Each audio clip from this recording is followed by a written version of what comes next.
Iya, Ustazah, kami sekarang sudah mau masuk ke modul 2.2, tapi sebelumnya kami harus menyelesaikan modul yang 1.4.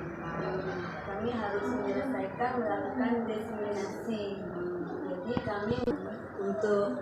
kami melakukan implementasi kegiatan yang sudah kami peroleh selama ini pembelajaran kami.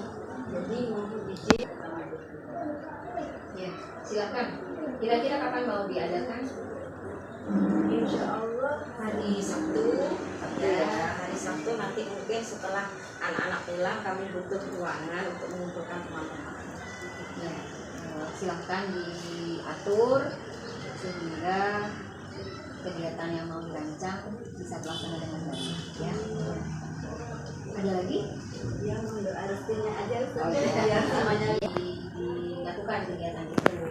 Dan saya yakin pasti nanti hasilnya akan berimbas juga untuk teman-teman. Ya. Ya, gitu aja Ustazah. Ya. Ya. Mudah-mudahan sukses. Ya, Terima kasih. Ya. Assalamualaikum. Assalamualaikum warahmatullahi wabarakatuh. Asyhadu an la ilaha illallah wa asyhadu anna Muhammadar Rasulullah. Rabbi shrah li sadri wa yassir li amri wa hlul 'uqdatam min lisani yafqahu qawli. La haula wala quwwata illa billahil aliyyil azim.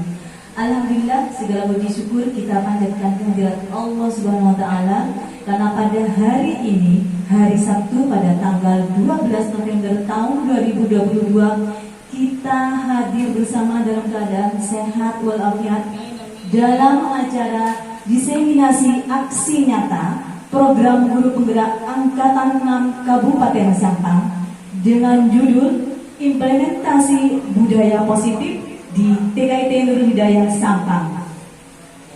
Adapun materi yang akan disampaikan di sini adalah dua narasumber. Yang pertama adalah calon guru penggerak Yeri Dwi Wulandari MPD dari TKIT Nurul Hidayah Sampang dan calon guru penggerak Siti Zulaiha MSI dari TKIT Nurul Hidayah Sampang.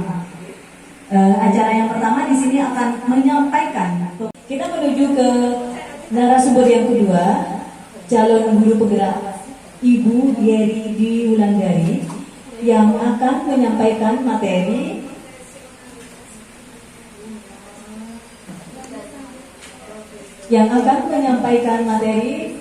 tentang kebutuhan dasar manusia dan dunia berkualitas.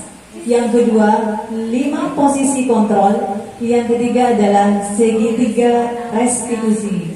Kepada yang terhormat Ibu Yeri Dwi Wulandari MPD disilakan.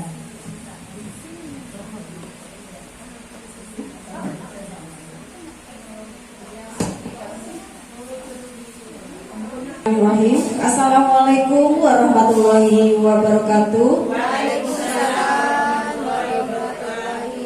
Alhamdulillah, pada kesempatan kali ini kita bisa berkumpul ya bersama untuk mengikuti diseminasi aksi nyata dari serangkaian kegiatan PGP untuk modul 1.4 dengan judul implementasi budaya positif di kelas.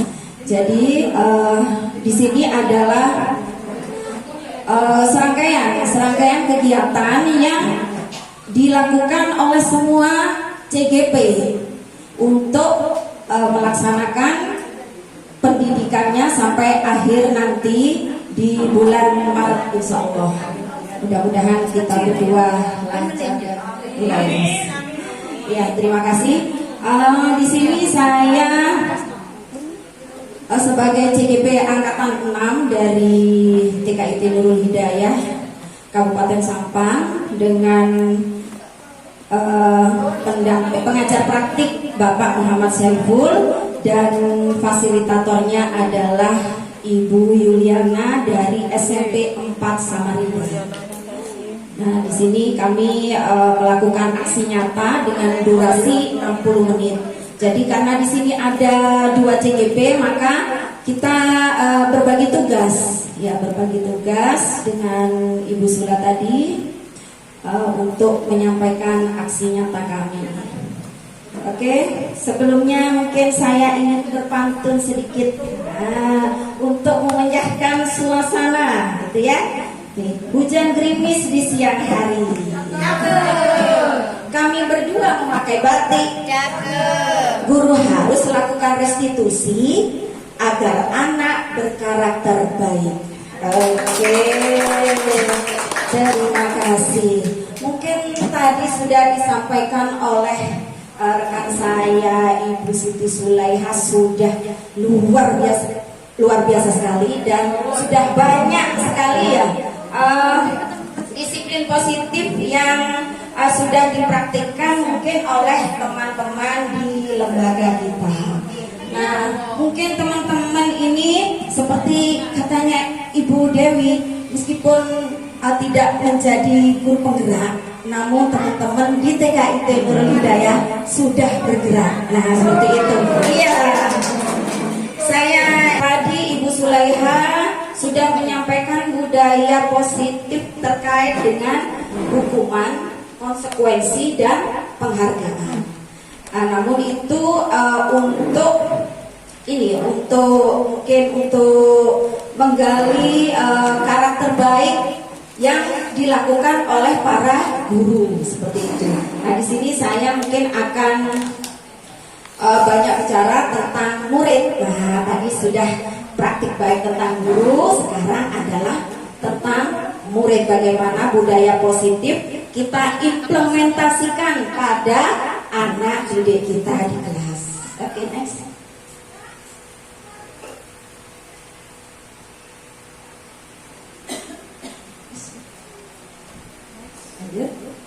Nah, di sini materinya yaitu eksplorasi konsep di modul 1.4. Jadi kami masih mempelajari modul 1.4. Tapi sekarang sudah modul 2 ya, 2.1. Nah, di sini ada beberapa kebutuhan dasar manusia dan dunia berkualitas. Apa saja kebutuhan dasar manusia? Jadi kita harus memahami ya, dasar manusia itu apa. Jadi agar kita tidak salah langkah untuk melakukan sebuah analisis terhadap diri kita sendiri dan juga terhadap anak didik kita. Nah, di sini mungkin saya sampaikan materi dulu ya, karena memang materi ini harus disampaikan karena ini adalah amanah dan juga agar teman-teman di lembaga ini juga mengetahui, oh materi PGP itu seperti ini. Materi PGP itu ternyata sudah saya lakukan. Sama seperti kemarin, setiap kali saya melakukan diskusi dengan PP dan CGP lainnya di kelompok saya, kebetulan saya kelompok 28, itu saya sudah begini. Iya ya, ternyata saya itu sudah melakukan di kelas, saya sudah melakukan di sekolah seperti itu. Jadi insya Allah saya dan teman-teman guru di sini sudah melakukan, namun teorinya belakangan seperti itu. Nah, jadi agar teman-teman juga tahu teorinya, itu saya paparkan di sini. Nah, ini 5 kebutuhan dasar manusia. Yang pertama yaitu bertahan hidup. Itu yang tidak bisa ditawar-tawar lagi, yaitu bersifat fisiologis. Nah, kebutuhan kita akan kesehatan kita, kebutuhan kita akan makan, akan rumah, dan kesehatan juga kebutuhan kita akan rekreasi, dan semuanya itu memang harus dipenuhi dan merupakan kebutuhan dasar. Ya. Jadi siapa sih yang tidak butuh makan? Siapa sih yang tidak butuh sehat, tidak ingin sehat? Kan pasti semuanya harus ya, harus makan, harus sehat seperti itu. Ya. Dan juga rumah, meskipun rumah masih kontrak, kan tetap kita butuh tempat berlindung seperti itu. Kemudian yang kedua yaitu kebutuhan kasih sayang dan rasa diterima. Nah, rasa diterima. Jadi kebutuhan kasih sayang itu berupa psikologis, ya psikologis. psikologis untuk disayangi. Kita disayangi oleh keluarga, oleh teman, oleh atasan, seperti itu. Iya, oleh suami, keluarga ya. Kemudian oleh tetangga, kan kita butuh disayang. Masa kita kita di plero-pleroi kan enggak mungkin ya. Iya, pakai hati. Oke, kemudian ingin disukai dan diterima oleh lingkungan. Kita akrab dengan siapapun, dengan orang tua kita, dengan teman sejawat, dengan anak didik kita, seperti itu. Kemudian kita juga suka bekerja dalam kelompok. Nah, ini juga sudah pasti ya, karena kita di sini juga merupakan komunitas ya, komunitas guru TK Nurul Hidayah, seperti itu. Jadi kita mau tidak mau harus berkolaborasi. Nah, istilahnya berkolaborasi dengan teman sejawat dan juga dengan peserta didik kita. Kemudian penguasaan di sini kekuatan untuk mencapai sesuatu, menjadi kompeten, menjadi terampil, kita akan didengarkan, kita memiliki rasa harga diri. Jadi agar kita diakui. Siapa sih yang tidak ingin diakui oleh teman kita? Ayo, pasti semuanya mesti ingin diakui, ya, ingin diakui oleh teman kita, oleh keluarga kita, dianggap. Ada yang apa katanya tidak dinabi-nabikan, diabaikan. Iya, seperti itu. Pasti semua ingin dianggap, ya. Dihargailah seperti itu. Karena kita ingin dihargai, maka kita harus apa? Usaha apa yang kita lakukan agar kita mendapatkan penghargaan dari orang lain? Apa kira-kira? Menghargai dulu baru. Ya, kita menghargai diri kita sendiri. Jadi kita, bagaimana orang lain menghargai kita kalau kita tidak menghargai diri kita sendiri, seperti itu. Kemudian kebebasan. Nah, kebebasan ini di sini ada kemandirian, banyak bergerak, suka mencoba-coba, senang dengan hal baru dan menari. Ya. Mungkin di sini kebebasan, kemandirian. Jadi kita meskipun kita di rumah adalah memiliki suami atau yang masih belum berkeluarga, masih memiliki orang tua, namun kita harus mandiri. Ya, kita harus mandiri. Mungkin kita memiliki kepentingan apa, kita harus memutuskan sendiri. Ada kalanya kita harus memutuskan sendiri, ada kalanya kita harus meminta pendapat dari orang-orang di sekitar kita, seperti itu. Next. 5 posisi kontrol. Next. Nah, 5 posisi kontrol seorang guru.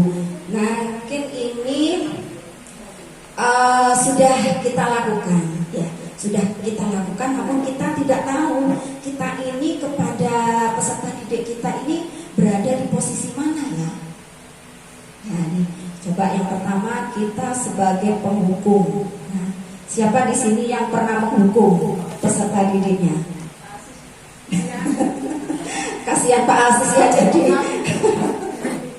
ya, penghukum, sebagai penghukum. Jadi apabila peserta didik kita ya, peserta didik kita memiliki kesalahan, memiliki atau perilaku yang tidak berkenan atau kurang baik, seperti itu, kita memposisikan diri sebagai penghukum. Kira-kira kalau di usia-usia atau di jenjang TK bisa nggak posisi penghukum ini? Kira-kira tergantung gurunya. Kalau tergantung gurunya, tadi sudah disampaikan oleh Bu Sula, berarti guru-guru yang di sini sudah tidak lagi menghukum, seperti itu kan, Sula? Ya, sudah tidak lagi menghukum anak didiknya. Mungkin untuk penghukum ini kemarin juga saya sampaikan pada saat diskusi bersama, mungkin kalau di jenjang TK itu Bapak untuk penghukum itu mungkin tidak mungkin ya, tidak ada seperti itu. Jadi untuk penghukum, kita guru itu memposisikan diri kita sebagai penghukum, yaitu dengan menghukum secara fisik maupun secara verbal. Kalau fisik jelas ya mungkin kita memukul, mencubit segala macam. Kalau verbal dengan kata-kata, mungkin kita dengan kata-kata yang kurang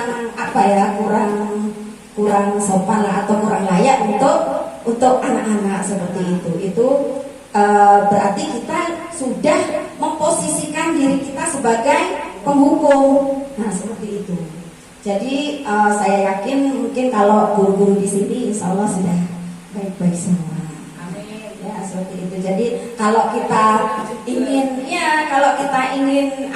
berkata yang kurang, yang negatif lah, itu oh enggak ya, ini anak kecil kan seperti itu. Meskipun mereka kadang tidak tahu artinya, kita bicara agak kasar, mereka tidak tahu artinya, namun mereka itu merekam intonasi, intonasi kita seperti itu.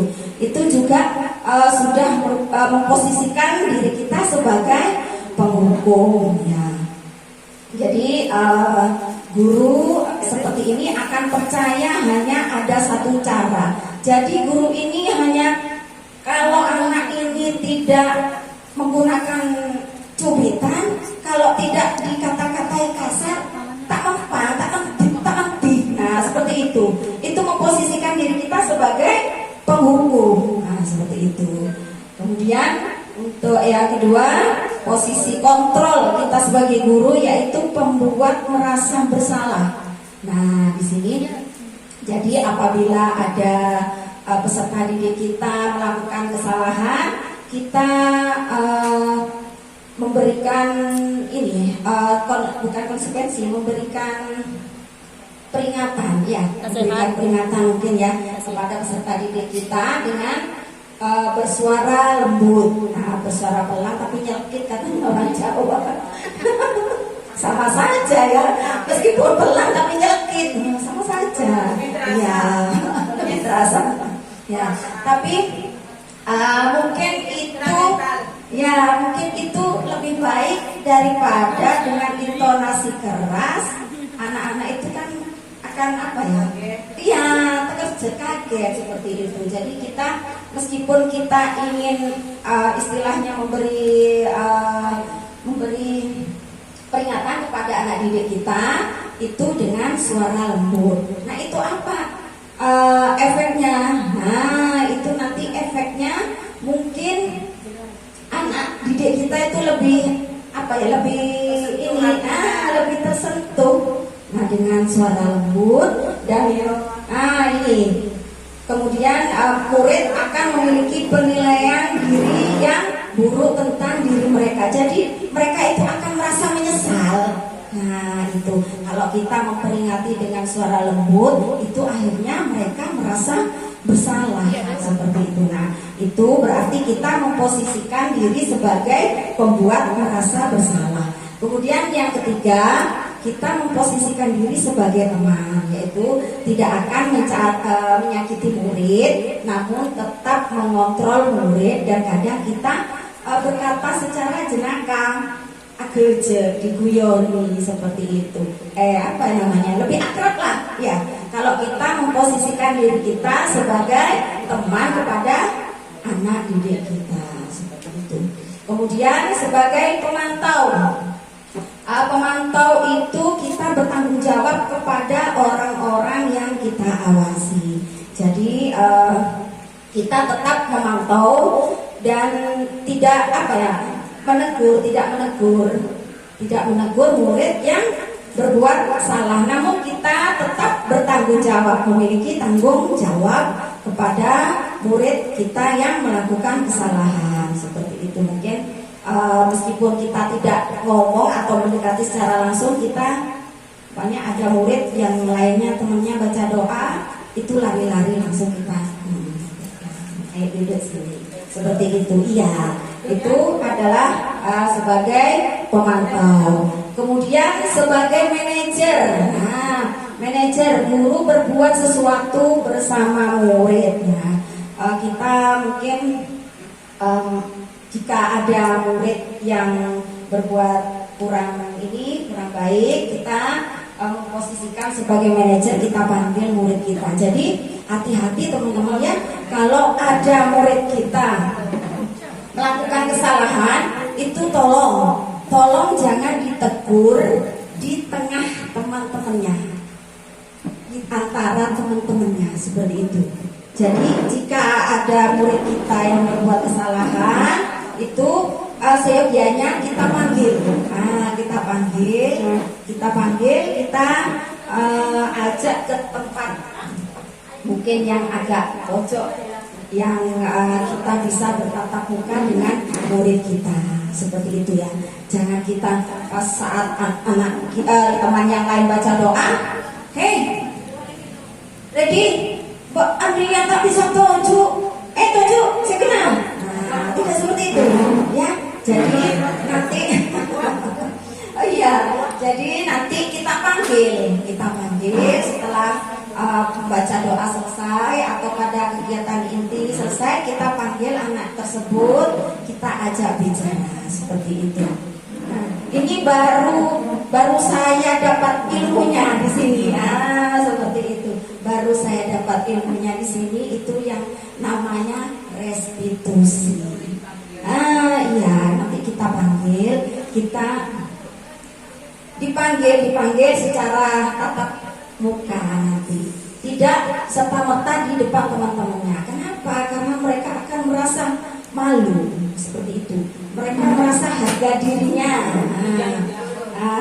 iya, harga dirinya dilukai. Iya, meskipun anak kecil itu ternyata punya harga diri loh. Iya, cuma kita kadang mengabaikan seperti itu ya. Ya nanti, ya teman-teman tadi kan sudah melihat video saya ya, sudah melihat video saya yang saya setel. Nah itu, mungkin yang pertama itu ada murid saya itu senang mengganggu kan, ada di kelas saya itu usia 2,4 tahun, terus itu teman satunya kan sudah usia 3,5. Nah itu sering diganggu, yang kecil itu. Setiap kali dia masuk itu mesti diganggu, yang pintunya dicolek, yang atasnya ditarik, ada aja. Iya, dia itu gemes cuma karena sama-sama anak kecil, tidak tahu cara mengungkapkannya. Dia itu tasnya ditarik, kudunya ditarik. Kadang kaos kakinya anak yang kecil itu duduk ditarik, dilepas kaos kakinya, seperti itu. Akhirnya pada suatu kesempatan mau pulang, setelah teman-temannya pulang, dia tidak pulang karena sama-sama dititipkan di TPA ini, sama-sama di situ, belum pulang. Nah belum pulang, akhirnya saya melihat tingkahnya kok aneh. Yang kecil itu duduk, yang besar itu yang namanya Asmi itu tiduran terus kakinya itu ditaruh di wajahnya adik itu, ditarik. Terus saya syuting, saya videokan, kemudian saya panggil. Itu dia mungkin merasa kalau di syuting sama ustadznya. Akhirnya saya panggil, sini Mas Asmi sini. Terus saya tanya, terus peraturan kelas. Nah kalau ada peserta didik kita mungkin tidak mengikuti aturan kelas itu, kalau kita panggil itu kita ingatkan lagi peraturan kelasnya itu ada berapa. Nah itu selalu kita ingatkan. Syukur-syukur kalau peraturan kelas itu dibaca setiap hari. Nah seperti itu. Jadi peraturan kelas itu kalau bisa dibacakan setiap hari. Jadi apabila ada peserta didik kita tingkah lakunya tidak sesuai dengan peraturan kelas, nah itu kita panggil. Nah, terus saya tanya, kenapa Asmi, kakinya Asmi memangnya kenapa? Tidak jawab, aku namanya anak kelompok bermain juga. Kalau ada ini juga tidak jawab, ditanya apa pun juga tidak jawab. Asmi saya nggak sama adik. Tapi kenapa tadi kakinya kok ada di wajahnya? Tidak apa-apa, mungkin kakinya Asmi capek ya, mau selonjor ya. Tapi bukan di wajahnya adik, seperti itu. Nah, iya. Jadi Asmi ingat nggak peraturan kelas kita ada berapa? Dia ingat ada 5.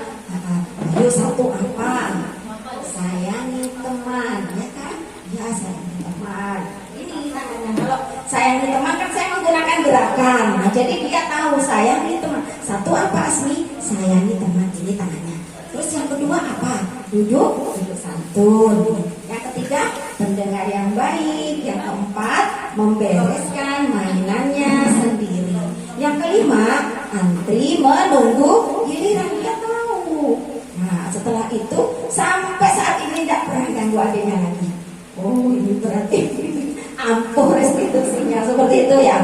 Jadi silakan bisa dipraktekkan nanti di kelasnya masing-masing ya, seperti itu. Kemudian next.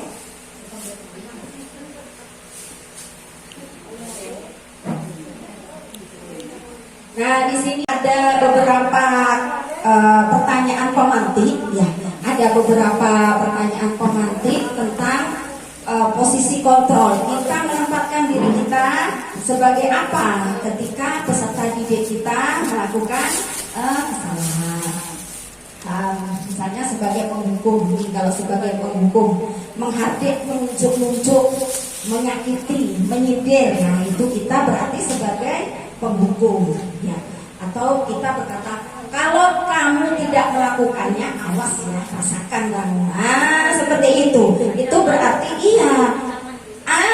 Berarti kita sebagai penghukum memposisikan diri kita sebagai penghukum. Kita mengancam seperti itu. Termasuk, awas kamu nanti kalau termasuk kamu diangkat di Pak Asis. Nah, itu sama itu.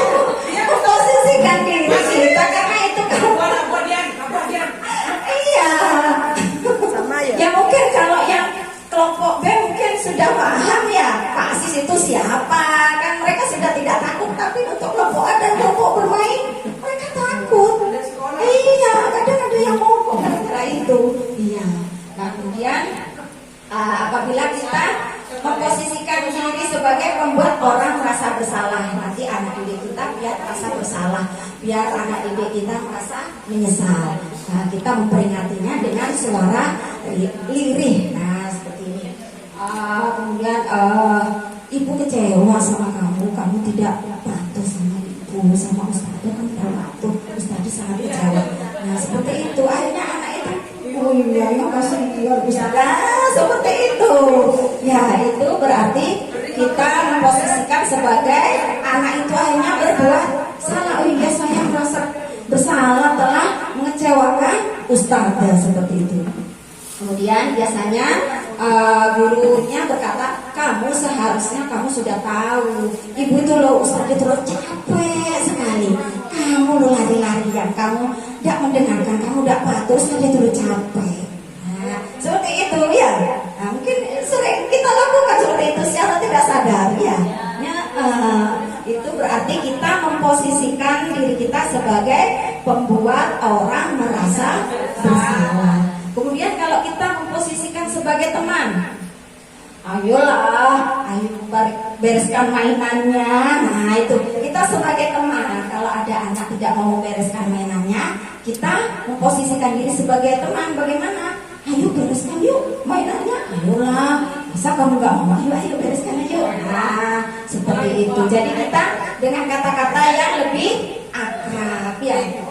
Kemudian, nah ini, ayolah lakukan demi ibu. Masa kamu tidak mau? Ingat tidak, ibu pernah bantu kamu. Nah, itu boleh seperti itu dengan kalimat yang lebih akrab. Ayo bantu dong beresin mainannya. Ustadzah kan sudah bantuin kamu, sudah nganterin kamu tadi pipis ke kamar mandi. Nah, seperti itu ya, boleh. Kemudian sebagai pemantau ini hanya memantau saja, seperti apa ya, agak sedikit cuek mungkin ya biarinlah anak main sudah, yang penting gak kasih temannya, seperti tidak bahaya, seperti tidak jatuh. Nah, seperti itu kita sebagai pemantau. Kemudian sebagai manajer. Nah, sebagai manajer ini biasanya seorang guru berkata, apa yang kita yakini, apa yang bisa kau kerjakan untuk memperbaiki masalah ini. Jadi kita bicara berdua untuk mencari solusinya juga berdua. Mungkin kalau untuk kelompok B bisa diajak diskusi ya, sudah berarti ya, bisa diajak diskusi seperti itu. Jadi kita memposisikan diri sebagai seorang manajer.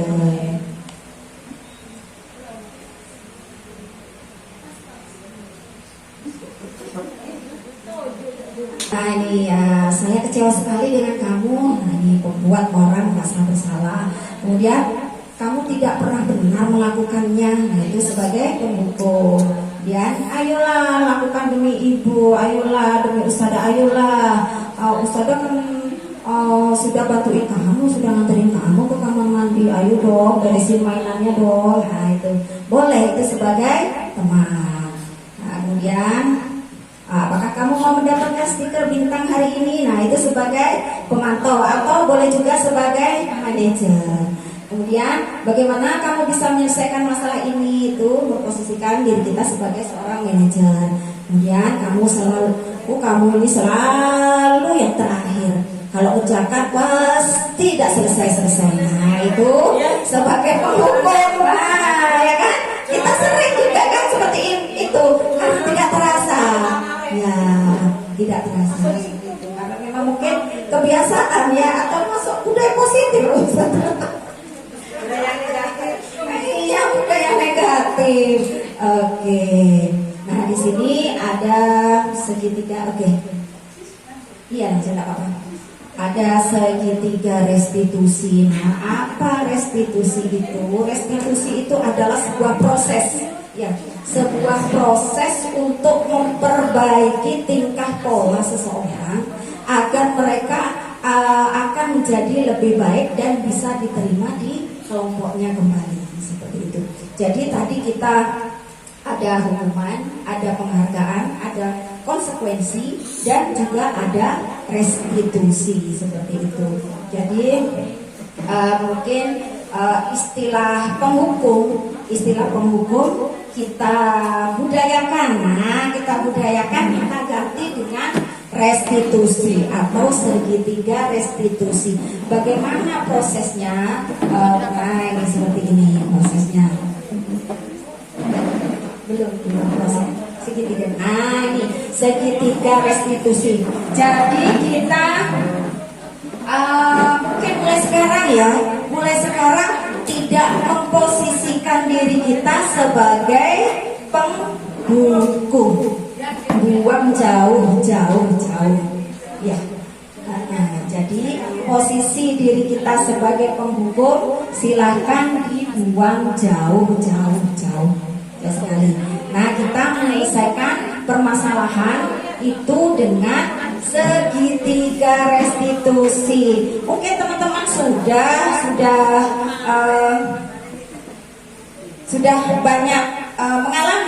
banyak mengalami bagaimana cara menyelesaikan permasalahan peserta didik kita di kelas seperti itu ya. Namun teman-teman kan masih belum tahu ternyata hal positif yang sudah saya lakukan untuk memperbaiki tingkah pola peserta kita ini ternyata adalah gini seperti itu ya. Namun saya yakin teman-teman sudah memiliki mungkin cara yang jitu untuk membuat anak menjadi lebih baik dan menjadi pribadi yang berkarakter baik seperti itu. Namun di sini saya hanya berbagi ilmunya, berbagi sedikit materinya seperti itu. Nah di sini cara menyelesaikan masalah itu adalah dengan segitiga restitusi. Nah segitiga restitusi seperti apa segitiga restitusi? Kurang lebihnya seperti ini ya. Kurang lebihnya seperti ini. Jadi kita langkah pertama yaitu menstabilkan identitas. Itu kita tidak serta-merta memanggil anak itu dengan emosi atau dengan luapan yang berlebihan seperti itu. Jadi kita menstabilkan identitas anak itu, kita panggil, kita ajak bicara berdua seperti itu ya. Menstabilkan identitas. Nanti ada pertanyaan-pertanyaan apa yang mesti dilakukan pada saat kita menstabilkan identitas. Kemudian langkah yang kedua yaitu validasi kebutuhan atau validasi kesalahan kayaknya. Validasi. Mungkin ini ada salah bukan validasi kebutuhan, validasi kesalahan. Iya, validasi kesalahan ya. Kemudian yang ketiga itu menanyakan keyakinan. Nah ini penting, mungkin poin penting menanyakan keyakinan. Keyakinan ini peraturan kelas kalau kita sudah membuat, kita tempel, kita pasti ingat. Kita ingat, peserta didik juga ingat tentang peraturan kelas seperti itu. Coba di sini siapa yang sudah menempelkan peraturan kelasnya? Sudah semua? Ya, saya. Dibacakan setiap hari? Diingatkan setiap hari, oke. Iya, hafal ya. Baik. Nah, apabila anak melakukan kesalahan, itu tanyakan keyakinan kelasnya. Seperti itu, dia melakukan kesalahan di poin yang mana? Itu tanyakan. Seperti itu ya. Mungkin kita memanggil anak, tidak menanyakan ini peraturan kelasnya itu apa, tidak mengingatkan lagi peraturan kelasnya apa ya. Seperti itu ya, yang selama ini kita lakukan. Yang penting anak lah duduk, lah baca doa, lah nulis, lah ikuti kegiatan. Nah seperti itu kan ya. Tapi kita lupa, tidak menanyakan kembali tentang peraturan kelas atau keyakinan kelas yang sudah kita sepakati bersama-sama. Seperti itu. Kalau di kelompok A dan kelompok bermain mungkin ustaznya yang buat ya. Namun kalau untuk kelompok B ya sudah ini peraturan kelas itu sudah merupakan kesepakatan. Jadi ayo apa lagi supaya kita bisa belajar dengan baik, supaya kita bisa belajar dengan nyaman, seperti itu ya. Supaya kelasnya kita bersih. Nah itu bisa didiskusikan dengan peserta didiknya yang sudah kelompok B, seperti itu. Nah, jika ada anak yang melanggar, silakan keyakinan kelas itu diingatkan kembali. Oke, next. Nah, ini menstabilkan identitas. Menstabilkan identitas yaitu untuk membuat anak yang merasa gagal karena berbuat salah menjadi positif terhadap dirinya. Nah seperti itu.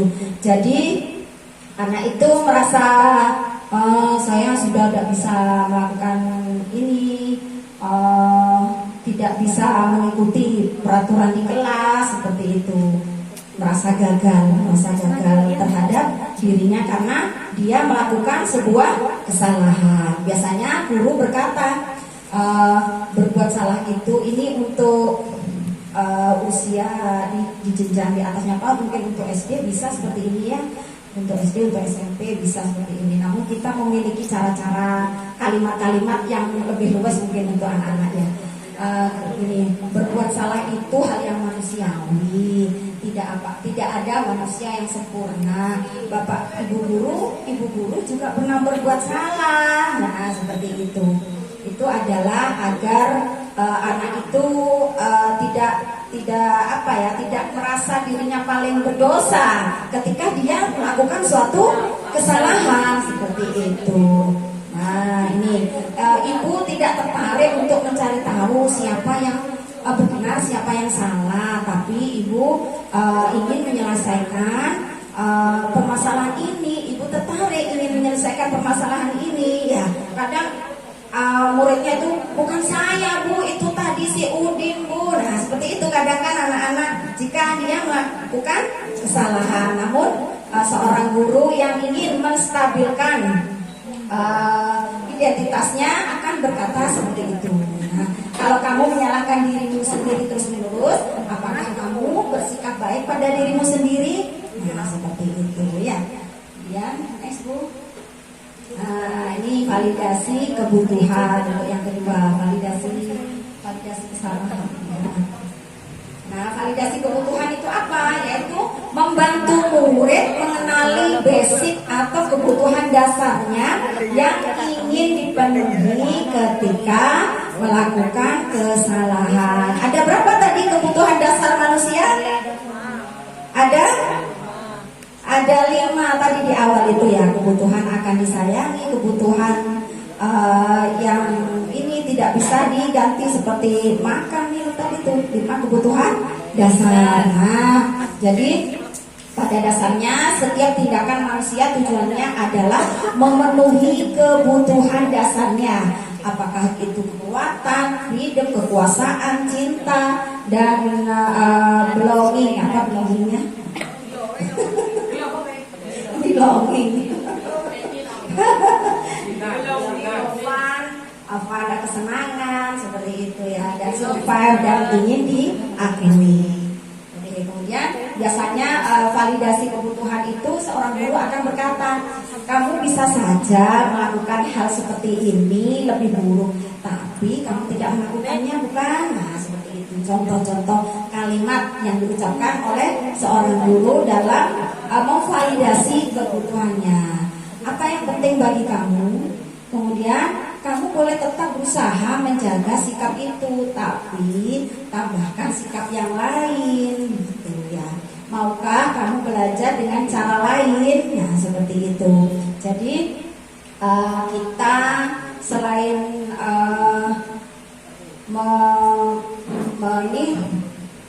memberikan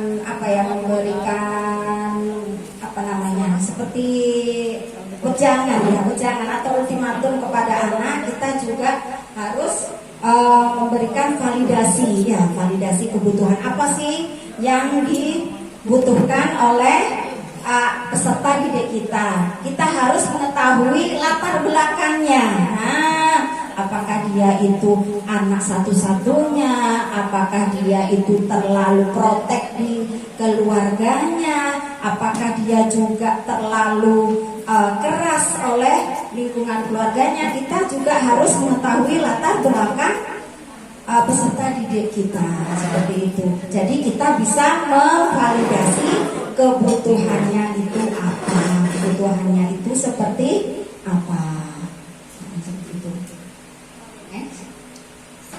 Nah, ini menanyakan keyakinan kelas. Anak melihat kesalahannya dihubungkan dengan norma sosial dan nilai-nilai yang mendasari manusia berinteraksi dengan orang lain. Jadi kita membuat peraturan kelas itu bukan semata-mata hanya untuk pajangan, nah seperti itu ya, atau memenuhi dinding kelas seperti itu. Namun apabila peserta didik kita sudah melakukan kesalahan atau melakukan suatu perilaku yang kurang baik, maka peraturan atau keyakinan kelas itu bisa sebagai pengingat, seperti itu ya, sebagai pengingat bahwa kita sudah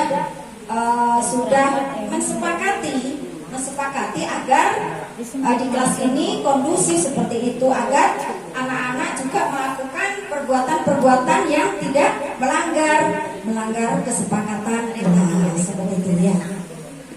Kemudian di sini saya juga ingin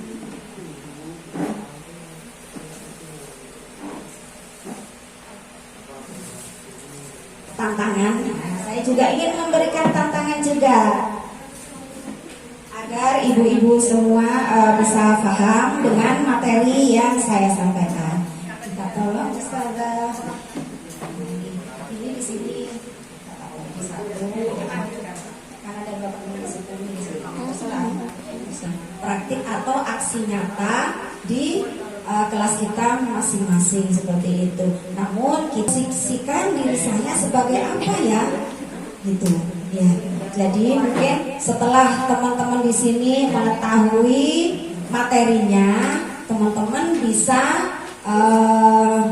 memilah atau memposisikan diri teman-teman untuk menjadi lebih baik lagi, seperti itu.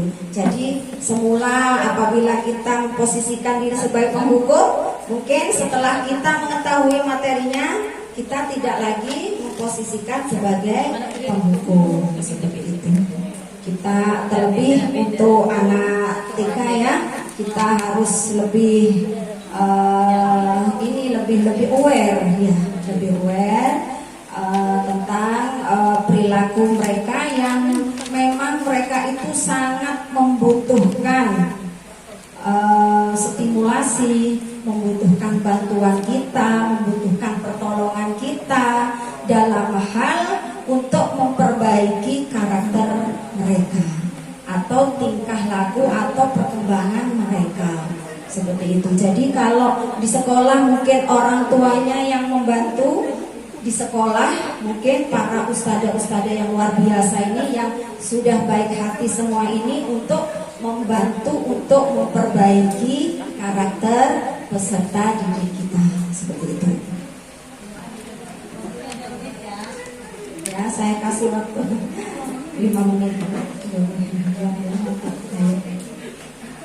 Jadi ada lembaran yang berbentuk lingkaran itu ya, itu dunia berkualitas.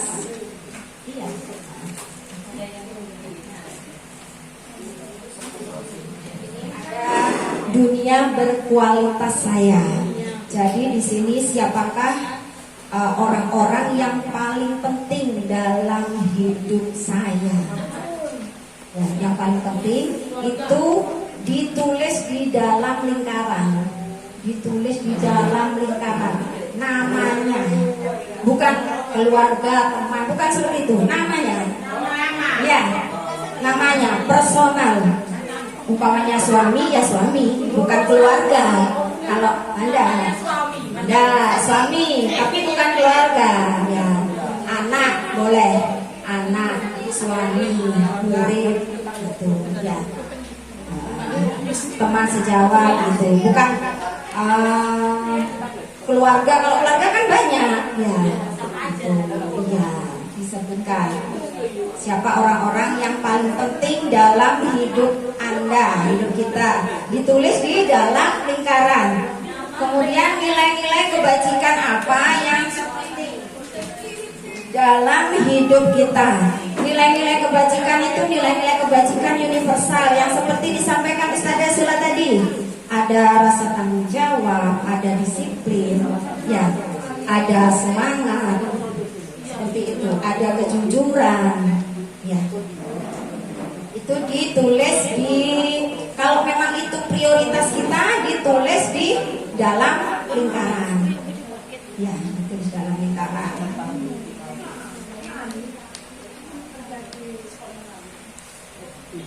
Kalau Anda menjadi orang yang ideal, karakter atau sifat apa yang Anda paling inginkan pada diri Anda?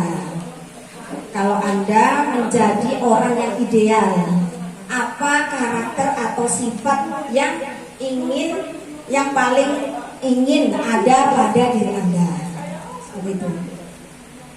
Kemudian apa pencapaian Anda yang Anda sangat banggakan?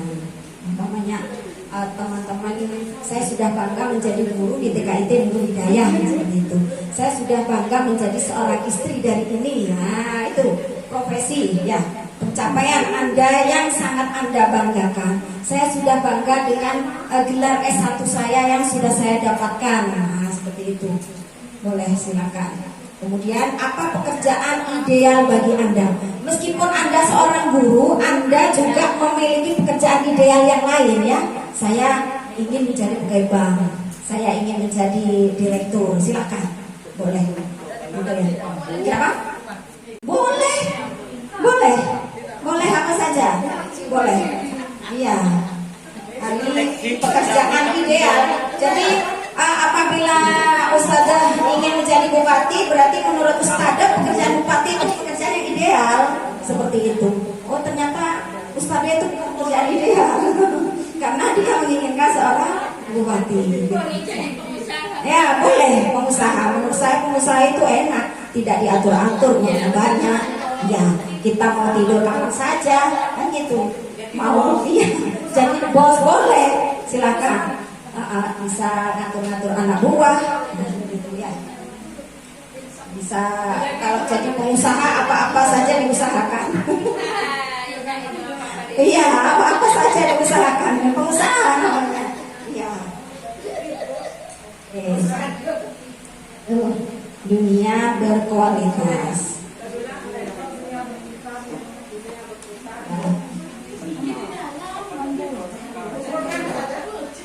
Pengalaman di tengah pembelajaran yang sudah dilakukan, dengan harapan tadi bahwa restitusi akan memberikan sebuah hasil positif dan juga dampak perilaku yang mengarah kepada sifat fitrah anak usia dini yang mengikuti aturan disiplin sesuai peraturan kelas yang berada maupun di lingkungan rumah sesuai dengan kebiasaan positif yang terjadi dan sudah dibangun. Tetapi ada beberapa hal di sini, tipe-tipe anak yang sudah masa peka dan anak-anak yang sudah jenjangnya kelompok B, ternyata hasil dari restitusi itu tidak signifikan gitu. Dia melakukan sebuah kesalahan berulang. Tadi dijelaskan oleh pemateri bahwa kita harus mengamati secara detail latar belakang keluarga.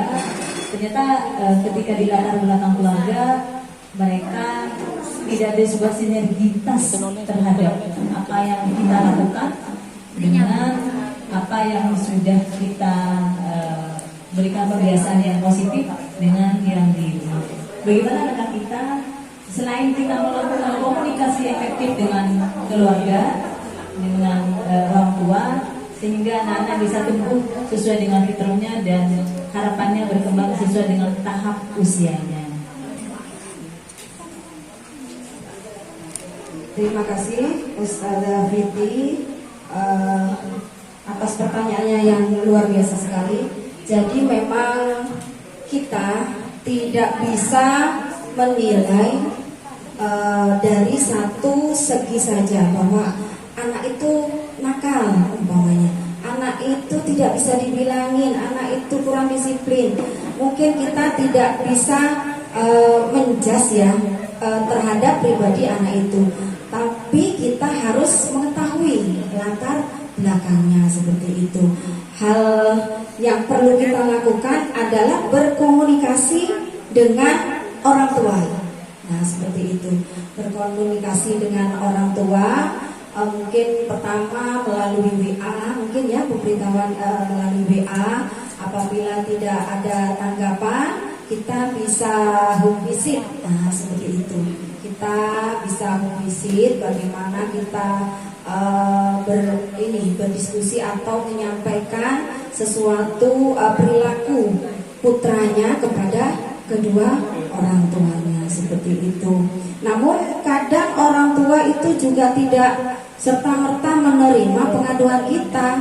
Kadang orang tua itu masih membela anaknya terus seperti itu.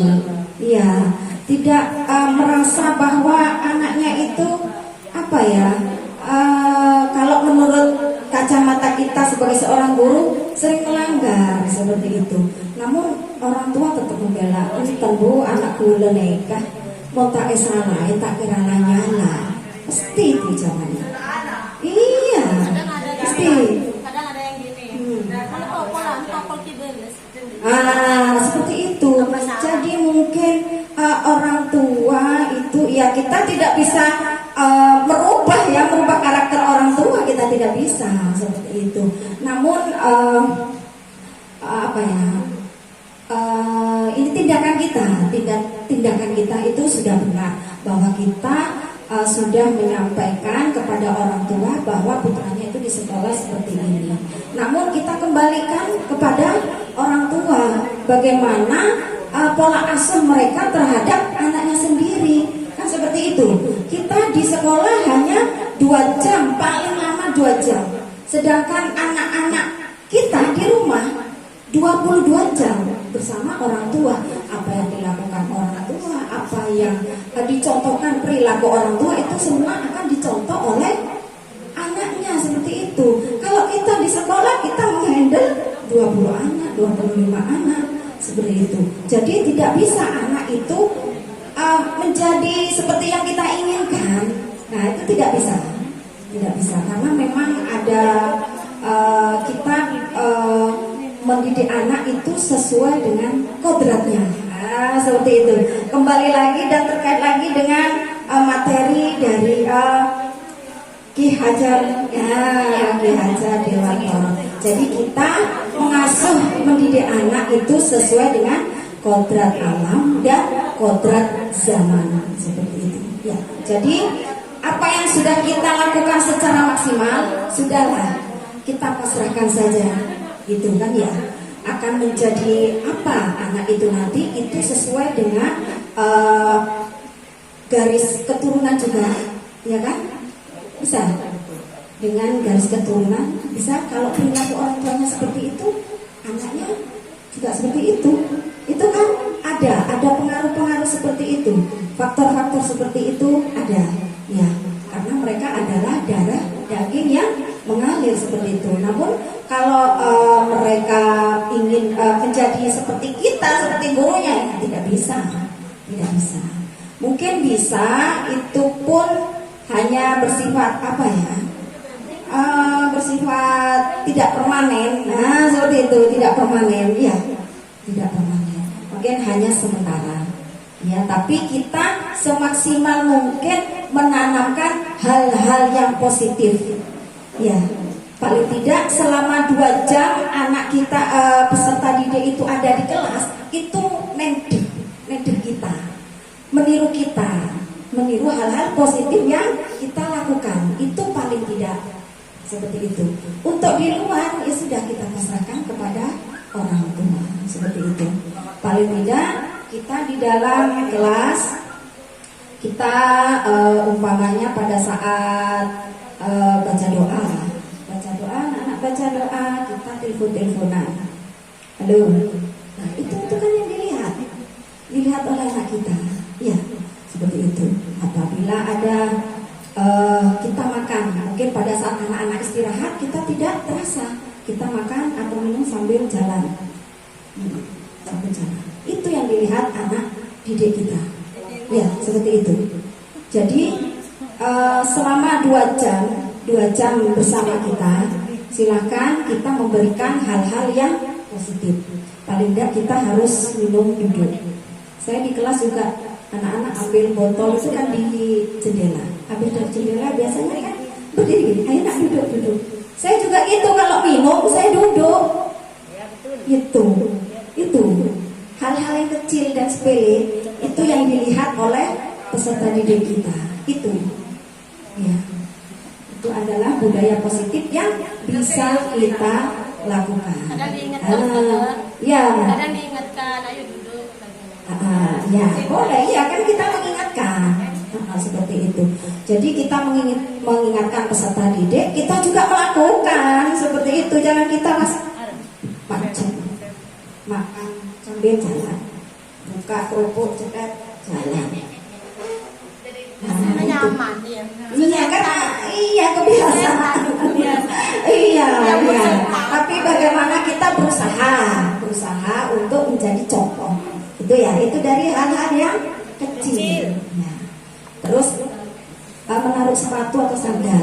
Nah, ini lagi hal-hal yang kecil. Sudah ada tempat sepatu di depan kelas kita masing-masing. Kita naruh sepatu, masuk kelas, ambil sepatu dan taruh di tempat. Itu sudah contoh kecil dari seorang guru, ya, seperti itu. Gak usah contoh yang terlalu berat-berat, ya, contoh kecil aja seperti itu. Jadi kita datang masuk kelas, ya, buka, ambil sepatu, taruh, tuh, ya, oke. Bisa diterima sama Mati? Mungkin ada pertanyaan lagi? Sudah dikumpulkan semua ya? Oke. Satu kali lagi sebelum saya mengakhiri materi ini ya, satu kali lagi kita harus berefleksi. Jadi setiap kita mengakhiri kegiatan di sekolah, itu kita harus refleksi. Bagaimana caranya? Nah, di kelas itu kita refleksi dengan perasaan absen emosi, absen perasaan. Itu namanya kita berefleksi. Bagaimana perasaan anak-anak setelah bersama kita di kelas. Ada yang senang, ada yang sedih. Itu seberapa banyak anak-anak menyenangi kegiatan atau pembelajaran kita di kelas. Seberapa banyak anak-anak itu tidak suka, ya, pada kegiatan hari ini. Seperti itu namanya refleksi. Jadi setiap guru setelah melakukan kegiatan itu harus ada refleksi. Jadi saya juga harus berefleksi di sini. Nah, jadi monggo minta tolong teman-teman, silakan berefleksi untuk saya. Oke? Ya, saya tunggu 2 menit. Karena kalau kita kan perasaan emosi. Jadi kalau kita pembelajaran selesai, anak-anak mau pulang, ayo itu yang namanya refleksi. Saya tunggu 2 menit. Sedih, dikatakan.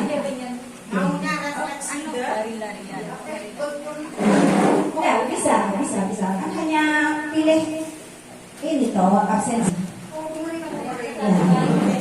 Ustazah Dina refleksinya apa Ustazah Dina di kelas Ustazah Dina? Ustazah Dina sudah sangat luar biasa di kelas itu. Ustazah Yeri adalah motivator saya. Materinya menyenangkan. Insya Allah akan jadi perubahan buat saya pribadi.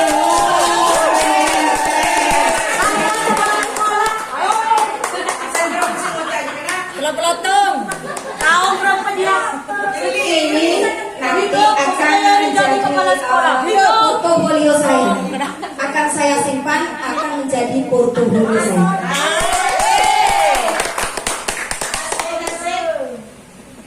Sangat senang dengan materi yang telah disampaikan. Sebagai pendidik bisa menerapkan hasil materi kepada anak didik.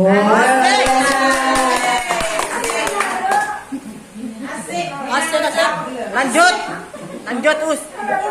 Perasaan saya setelah mengikuti materi, saya sangat senang dan lebih semangat lagi untuk menjadi guru yang baik untuk anak didik.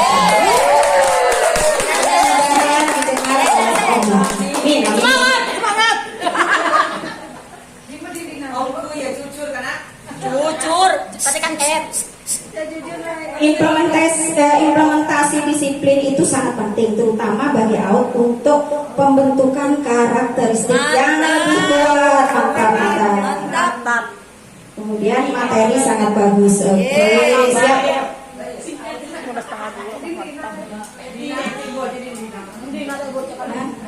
Albi selalu ingin jadi pemimpin.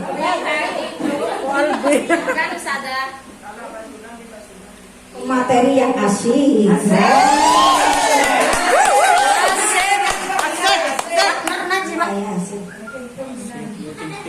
Penyampaian materi sangat mudah diterima dan akan diterapkan pada bagian-bagian yang belum diterapkan di kelas. Oke, semangat. janji.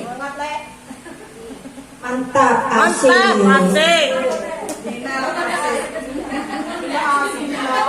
Alhamdulillah, luar biasa. Wah, alhamdulillah.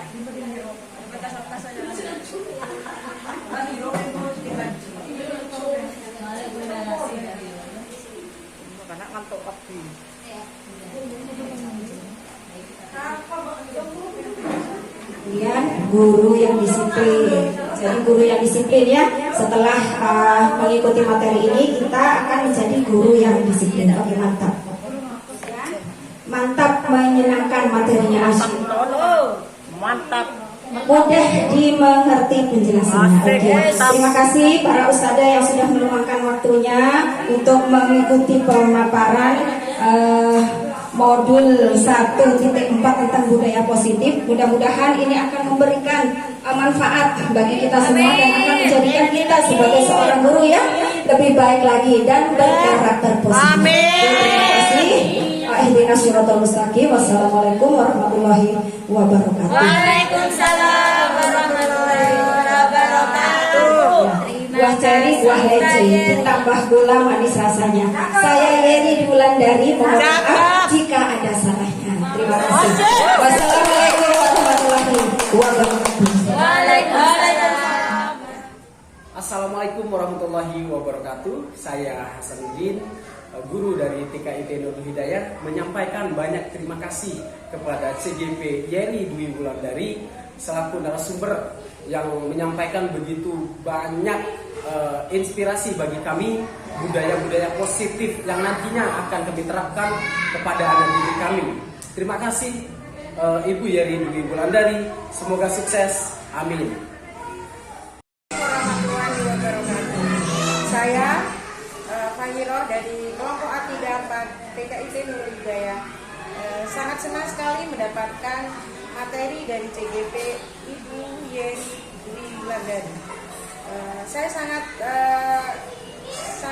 paham karena materinya sangat menarik, sehingga akan saya terapkan nanti di pembelajaran di kelas kami, dan nantinya akan berimbas kepada pendidikan karakter yang bermutu.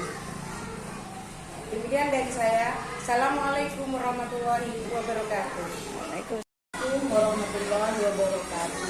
Nama saya Ibu Gina Mariana dari KB Bintang TKIP Nurul Hidayah. Materinya sangat memuaskan bagi saya, mudah dimengerti dan bisa dijelaskan atau diterapkan di kelas saya sendiri dengan segitiga jurisi tersebut.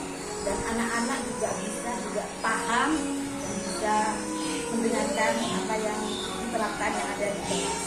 Terima kasih. Assalamualaikum warahmatullahi wabarakatuh.